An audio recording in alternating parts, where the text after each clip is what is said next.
அதிசயா அதிசயம்தான். இடம் விலை all okay. Athisaya, அதிசயங்களின் ஆரம்பம். அதிசயா, அதிசயம் நடக்கும் நிச்சயமா. அனைவருக்கும் வணக்கம். நான் நந்தினி. வரி மேல வரி, ரஷ்யாவோட ஒட்டுறவே இருக்கக்கூடாதுன்னு பல நடவடிக்கைகளையும் அமெரிக்கா எடுத்துக்கிட்டு இருக்கு இல்லையா? இப்போது அமெரிக்காவுக்கு ரஷ்யா ஒரு பதிலடி கொடுத்துருக்காங்க. அடுத்ததா புதின் வேற ட்ரம்ப்புக்கு ஒரு அதிர்ச்சியை கொடுத்துருக்காரு. தயவு செய்து இந்தியா கிட்ட மட்டும் மோதாதீங்க அப்படின்னு சொல்லிட்டு ட்ரம்ப்புக்கு இப்போ அட்வைஸ் போயிட்டு இருக்கு. அந்த அட்வைஸை யார் கொடுக்குறாங்க, எதுக்காக அப்படி சொல்றாங்க, இந்த பதிவில் விரிவாக பார்க்கலாம்.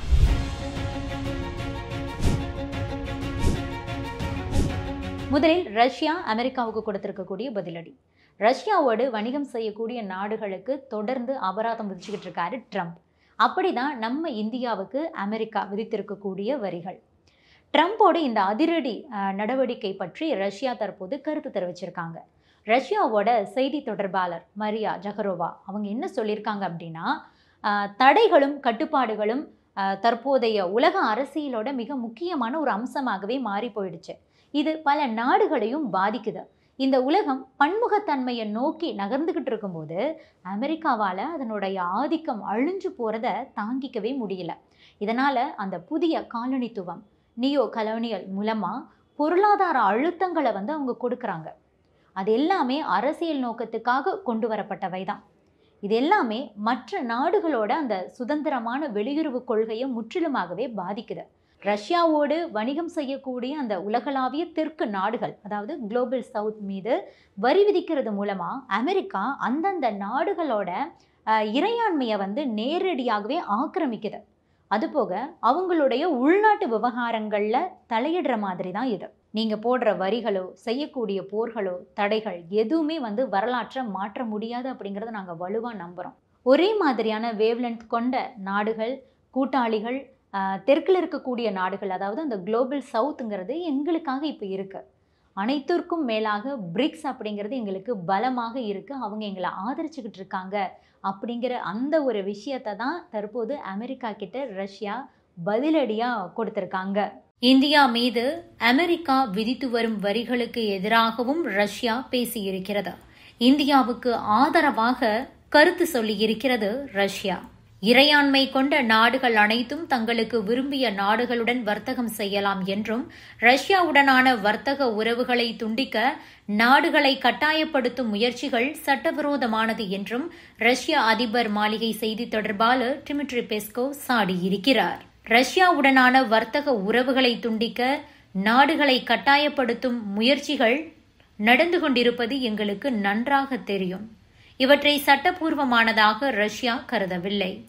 வர்த்தக மற்றும் பொருளாதார கூட்டாளிகளை தேர்ந்தெடுப்பதற்கான முழு உரிமை இறையாண்மை கொண்ட நாடுகளுக்கு உண்டு. ஒவ்வொரு நாட்டின் நலன்களுக்கும் ஏற்ப வர்த்தக மற்றும் பொருளாதார ஒத்துழைப்புக்கு தேவையான நாடுகளை தேர்ந்தெடுக்கும் சுதந்திரம் என்பது எல்லா நாடுகளுக்கும் உள்ளது என கூறியிருக்கிறார். அடுத்ததா அமெரிக்க அதிபர் ட்ரம்ப் வரி மேல வரி போட்டு பல நாடுகளுக்கும் ஷாக் கொடுத்துட்டு இருக்காரு இல்லையா? இந்த நேரத்தில் அமெரிக்காவுக்கே அதிர்ச்சி கொடுத்திருக்காரு ரஷ்ய அதிபர் புதின். அது என்ன அப்படின்னா, கடந்த 1987 கையெழுத்தான இடைநிலை அணுசக்தி ஒப்பந்தம் INF, intermediate range nuclear forces ட்ரிடிக்கு நாங்கள் இனி கட்டுப்பட போவதில்லை அப்படிங்கிற ஒரு அறிவிப்பை ரஷ்யா கொடுத்துருக்காங்க.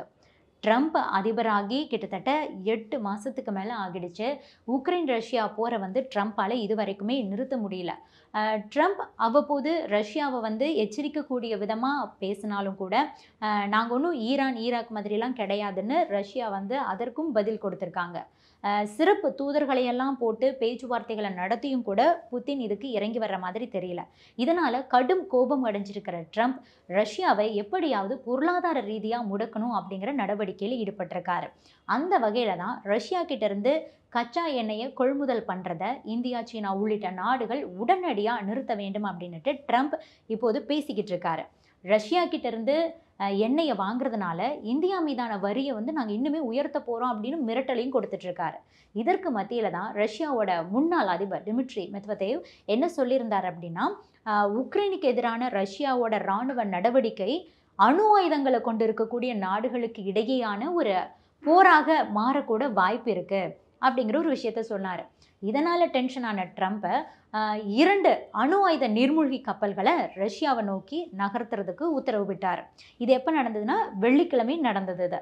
ஆக உலகின் மிக சக்தி வாய்ந்த நாடுகளாக இருக்கக்கூடிய ரஷ்யா அமெரிக்கா இடையே இதன் மூலமாக பிரச்சனைகள் இப்போது வலுத்துக்கிட்டு இருக்கு. இது சர்வதேச அளவில் பதற்றத்தையே ஏற்படுத்தியிருக்கு.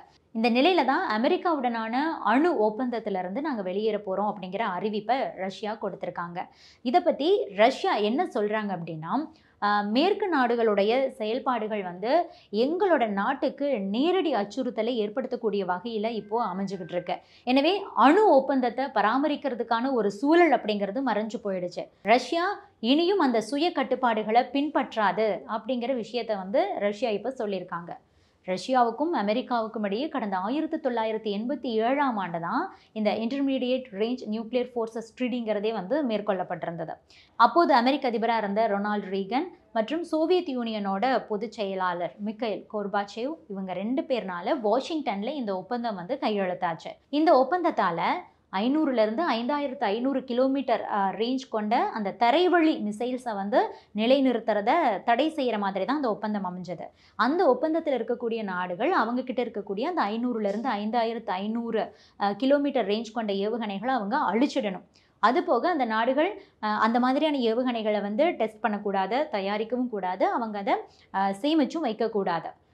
மொத்தத்தில் அப்போது இருந்த அந்த பனிப்போரின் போது நிலவின அந்த அணு ஆயுத போட்டியை கட்டுப்படுத்தணுங்கிறதுக்காகவும் ஐரோப்பிய நாடுகளில் நிலவின அந்த பதற்றத்தை தணிக்கணும் அப்படிங்கிறதுக்காகத்தான் அந்த ஒப்பந்தமே அப்போது கொண்டு வரப்பட்டது.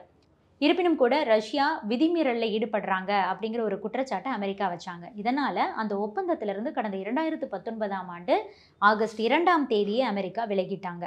மற்ற நாடுகள் அந்த ஒப்பந்தத்தில் அப்படியே தான் இருந்தது. இப்போ என்னென்னா ரஷ்யாவும் அந்த ஒப்பந்தத்திலிருந்து விலகிட்டாங்க. ரஷ்யாவோட இந்த முடிவு அணு ஆயுத வல்லமை கொண்ட 2 நாடுகளுக்கு இடையே ஆயுத போட்டியை அதிகரிக்கும் அப்படிங்கிற ஒரு கவலையை சர்வதேச அளவில் ஏற்படுத்தி இருக்கு. அடுத்ததான் ட்ரம்ப்புக்கு சர்வதேச வல்லுநர்கள் குழு ஒரு எச்சரிக்கையை கொடுத்துருக்காங்க. அவங்க யாருன்னா ஜேபி மார்கன் நிறுவனத்துடைய தலைமை நிர்வாக அதிகாரி ஜேமி டிமோன். அவர் தான் டொனால்ட் ட்ரம்ப் விதிச்சிருக்கக்கூடிய அந்த வரிகள் பற்றி கடுமையாக விமர்சனம் பண்ணியிருக்காரு.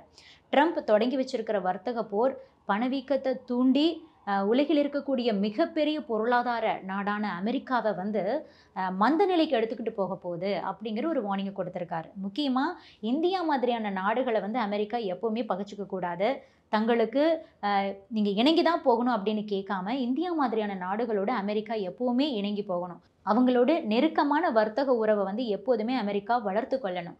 இந்தியா மாதிரியான நாடுகள் அணி சேராத நாடுகளாக இருக்காங்க. அவங்க உலக பொருளாதாரத்தில் ரொம்ப முக்கிய பங்கையும் வகிக்கிறாங்க. ட்ரம்ப் அறிமுகம் செய்திருக்கக்கூடிய இந்த வரிகள், கட்டணங்கள் இது எல்லாமே பணவீக்கத்தை இன்னுமே அதிகரிக்கும், உலக அளவில் ஒரு நிலையற்ற தன்மையை கொண்டு வரும். இந்த மாதிரியான நேரத்தில் இந்தியா மாதிரியான அணிசேரா நாடுகளோடு ட்ரம்ப் ஒரு நட்பை தான் கடைப்பிடிக்கணுமே தவிர இந்த மாதிரி வரி மேலே வரி விதிச்சுக்கிட்டு இருக்கக்கூடாது. இது கண்டிப்பாக அமெரிக்காவில் ஒரு ரெசெஷனை கண்டிப்பாக கொண்டுட்டு வரும் அப்படின்ட்டு ஜேபி மார்கன் கணிச்சிருக்காங்க.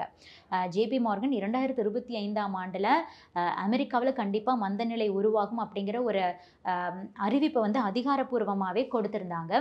இப்போது இந்தியாவோட அமெரிக்கா முட்டி மோதிக்கிட்டு இருக்கக்கூடிய இந்த விஷயத்தையும் மென்ஷன் பண்ணி ஜேபி மார்கன் நிறுவனம் அமெரிக்கா இந்த மாதிரி பண்ணக்கூடாது அப்படிங்கிற ஒரு வார்னிங்கை தற்போது கொடுத்துருக்காங்க. இது பற்றியெல்லாம் நீங்கள் என்ன நினைக்கிறீங்க? உங்களுடைய கருத்துக்களையும் பதிவு பண்ணுங்க. Subscribe to One India and never miss an update.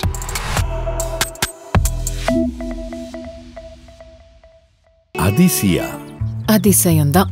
இடம் விலை ஆல் ஓகே. அதிசயா அதிசயங்களின் ஆரம்பம். அதிசயா அதிசயம் நடக்கும் நிச்சயமா.